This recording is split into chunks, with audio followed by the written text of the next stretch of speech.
อยเรามั่นใจตัวเองว่าน้องนั้นคงเหมือนเก่าแต่พอมารู้ข่าวชีวิตเราต้องมาผิดหวังหัวใจตั้งคะเนหมายบ่สมคาดที่มารับใส่สาดแฟนอ้ายบัดเปลี่ยนไปกลางป่าไม้สงัดเงียบเสียงคนทหารเกณฑ์คนจนนั่งมองปากของเรากลางป่าเปลี่ยว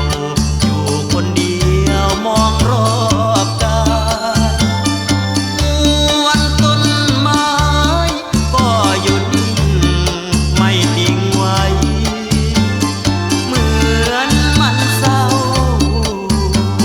รู้ว่าเราปวดใจกอ